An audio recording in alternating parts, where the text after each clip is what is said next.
Hey, salut les amis, j'espère que vous allez bien. On se retrouve aujourd'hui dans une vidéo où on est en Normandie, dans le département de l'Eure, donc numéro 27. Commune de Pont-de-Mer. Voilà, donc vous avez ici derrière nous la rivière que je ne sais pas comment qu'elle s'appelle, mais elle est là. Et du coup, vous allez pouvoir découvrir la ville avec nous.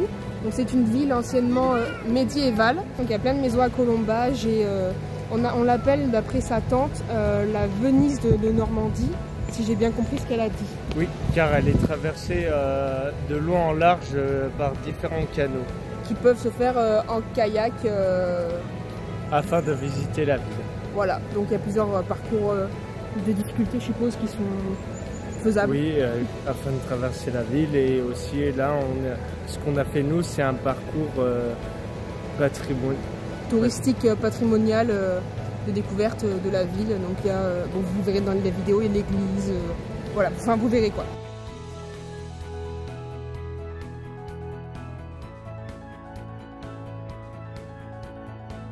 Lorsque les Danois du Nord arrivèrent sur les rivages de Normandie, certains d'entre eux s'installèrent, colonisant les villas romaines. C'est le cas de Bernard le Danois qui reçoit la ville en appenage et dont la descendance sera à cœur faire vivre le territoire en le développant. Onfroy, puis Roger et Robert, et enfin Galéran planifieront l'extension de la ville qui s'épanouira sous la protection de ces puissants seigneurs anglo-normands. Dès la fin du XVIIIe siècle, on constate que du théâtre était joué à Pont-de-Mer, construit sur le site du théâtre original détruit pendant la Seconde Guerre mondiale. Le nouveau théâtre moderne a été conçu par l'architecte Novarina. Ouvert au public en 1965, le théâtre actuel a laissé sa marque dans le paysage avec son design accrocheur en béton, avec des murs en verre et un intérieur orange.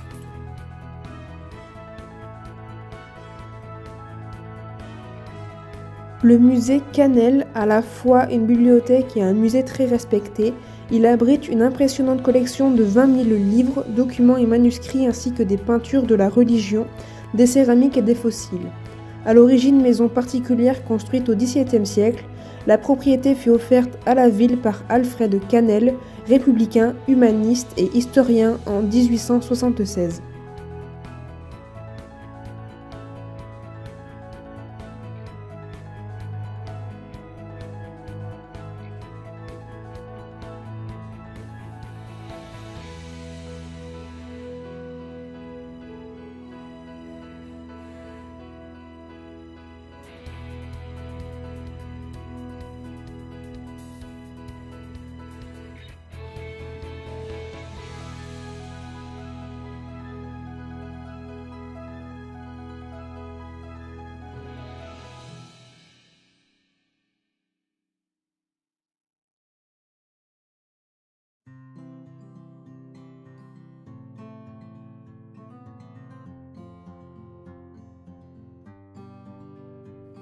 Au début de la guerre de 100 ans, Pont-de-Mer est assiégé. Le château et le mur d'enceinte sont supprimés. Après la reprise de la ville aux Anglais au XVe siècle, le mur d'enceinte est reconstruit, élargissant les limites de la ville. 500 ans plus tard, Pont-de-Mer subit de violents bombardements lors de la Seconde Guerre mondiale. 35% de la ville a été détruite. La reconstruction du quartier a vu des conceptions architecturales de nature plus contemporaine. Les années 50 étant une époque de béton et de formes géométriques régulières, les années 60 et 70 ont vu une production de masse dans les banlieues nouvellement créées. Avec la désindustrialisation de la vallée, la Risle a perdu son rôle d'eau motrice et lavante. À nouveau paisible et poissonneuse, elle est redevenue un univers propice au développement d'espèces menacées au plan mondial. Le site remarquable qu'elle forme avec les étangs et le marais Vernier constitue un intérêt majeur. Les zones humides se raréfiant et a été reconnu site Ramsar en 2018.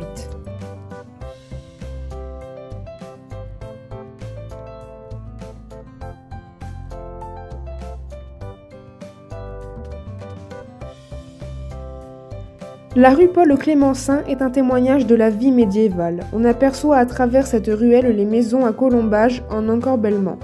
Le roi Louis XI a joué un rôle très important dans le développement de la ville. Au XIXe siècle, les façades sont redressées et donc alignées, mais cette rue pittoresque reste pour l'essentiel inchangée.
Depuis le début, cette rue était habitée par la noblesse et la nouvelle bourgeoisie. Les façades des maisons sur rue sont généralement en pierre et celles-ci ont remplacé la conception habituelle à colombage. Les détails décoratifs sont encore visibles aujourd'hui, tels que les portes richement sculptées, les armoiries familiales et les sculptures en pierre représentant des personnes ou des animaux. Certaines propriétés accueillent les visiteurs, alors n'hésitez pas à leur rendre visite. Cependant, s'il vous plaît, faites preuve du respect nécessaire.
Depuis 1034, des marchés de producteurs avaient lieu à Pont-Audemer.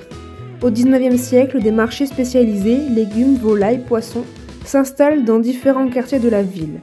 Toutes ces marchandises étaient transportées par des charrettes venant des campagnes environnantes. Certaines d'entre elles étaient également convoyées sur les canaux par bateaux à fond plat, également appelés escodes. C'est une tradition qui a survécu jusqu'à nos jours. Tous les lundis et vendredis, il y a toujours un marché animé et coloré dans la rue principale où vous pouvez trouver toute une gamme de produits dont une grande partie est fraîche, des fermes de la région normande.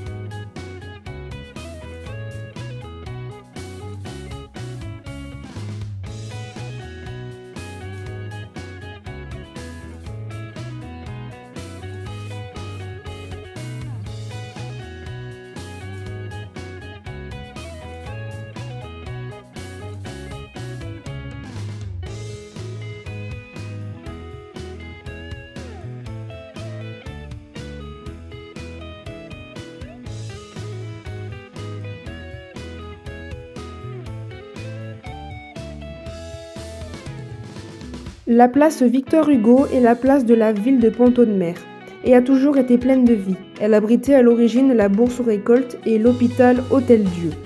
La place a connu de nombreux changements, mais elle reste le centre animé de la ville avec ses nombreux cafés, restaurants et boutiques. En 2004, une fontaine a été placée au centre de la place pour contribuer à créer une ambiance agréable dans le quartier. Depuis 1000 ans, la tannerie est la principale activité de la ville. Les cuirs de Pont-Audemer sont réputés. Ils équipent les soldats des armées françaises, attellent les chevaux de la conquête de l'Angleterre jusqu'à la Première Guerre mondiale, en passant par les grandes armées napoléoniennes. Dans la rue Jules Ferry, au XIXe siècle, se succèdent 24 tanneries alimentées par l'eau du ruisseau d'Oultevitran. Elles sont présentes dans toute la ville, sont concentrées au XIXe siècle et la dernière tannerie a fermé ses portes en 2005 après avoir produit du cuir pour les industries du luxe et de l'automobile. Pour obtenir une gare, les habitants de Pont-Audemer ont dû se battre. Lorsque le train arrive en 1866, un tout nouveau quartier est créé avec de nouvelles activités économiques. Le rail sera largement utilisé pour approvisionner les industries, tanneries, fonderies, papeteries. Le trafic de passagers disparaît en 1969.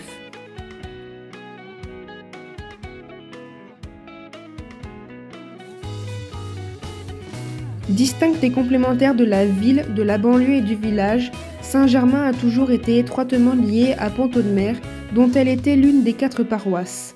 C'est aussi un territoire partagé entre le plateau du Lieuvin, aux caractéristiques rurales, et la vallée de la Risle. Le 1er janvier 2018, les deux communes ont fusionné, imbriquées comme elles l'étaient depuis le début.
Fondé sur l'eau ou presque, Pont-Audemer repose sur deux bras de la Risle qui traversent perpendiculairement de petits canaux. Le bras sud qui coupe la ville en son milieu fait maîtriser dans son tracé.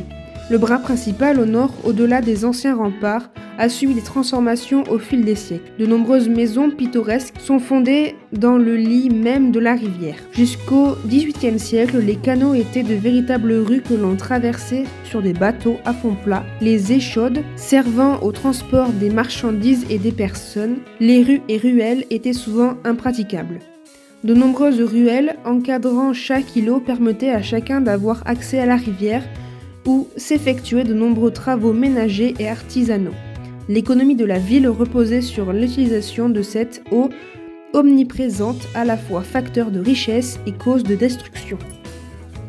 L'église date du XIe siècle. Des travaux supplémentaires furent entrepris entre 1480 et 1550, mais ils restèrent inachevés faute de fonds. Classée monument historique, elle présente une architecture gothique flamboyante et des vitraux les plus remarquables qui datent pour la plupart du XVIe siècle.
Située sur l'axe principal de la voie romaine menant à l'île Bonne à Lisieux, la Grande Rue est une voie du 1er millénaire, lieu d'une double traversée de la rivière Risle. Les ruelles perpendiculaires qui sillonnent la rue donnent accès à l'eau, vitale pour chaque îlot. Découvrez-les.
Bon les amis, c'est la fin de la vidéo déjà. J'espère que cela vous a plu et donc n'oubliez pas de vous abonner, mettre un petit pouce bleu et de partager à vos grands-parents, à votre famille, à Tati Janine et cousin Léo.